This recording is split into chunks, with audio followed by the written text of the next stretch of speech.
Christmas is reviving the commercial heart of Belfast. Shoppers are venturing back into Royal Avenue and the city centre. Store owners hope that they'll recoup this year what they lost last Christmas at the height of the bombing campaign. In spite of the growing confidence, it remains another khaki Christmas in the north. Instead of decorations and coloured lights, shoppers duck in and out of barriers, sealing off the segmented side streets.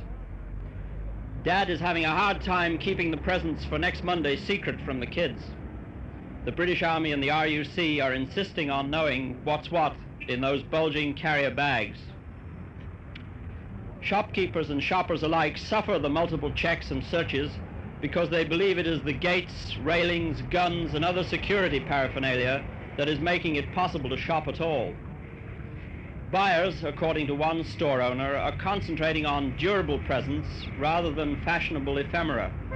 The Chamber of Commerce says women have a lot of spare money and are spending freely to compensate for the long months during which they have been too apprehensive to come into the centre. Business should be a quarter up on last year. Well, that's Belfast. In Dublin, the only obstacles shoppers have to contend with are other shoppers, as the biggest spending spree ever reaches its climax. It's estimated that by Saturday evening there'll be £195 million in circulation. That's £25 million more than last Christmas. How much of that extra money can be written off as the product of inflation is hard to say.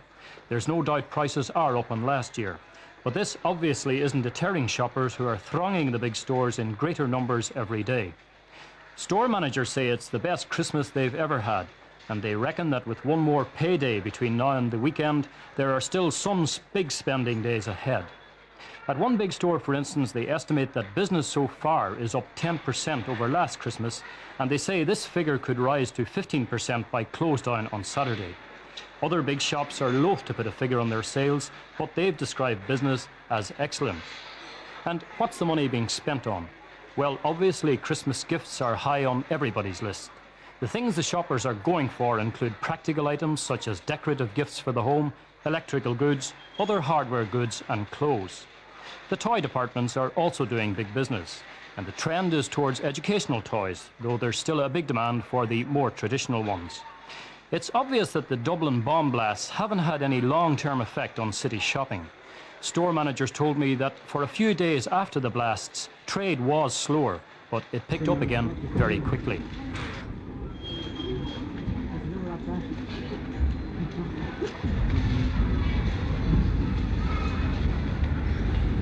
Finally, spare a thought for our postmen, among the busiest men in the country. This morning, the Minister for Posts and Telegraphs, Mr. Collins, went along to the central sorting office in Dublin to see how the big rush of mail is being handled. The office expects about 23 million letters and 500,000 parcels this week. The Minister also went to the central telephone exchange, where he watched calls being switched through from all parts of the world. Telephone exchanges have become increasingly busy at Christmas time.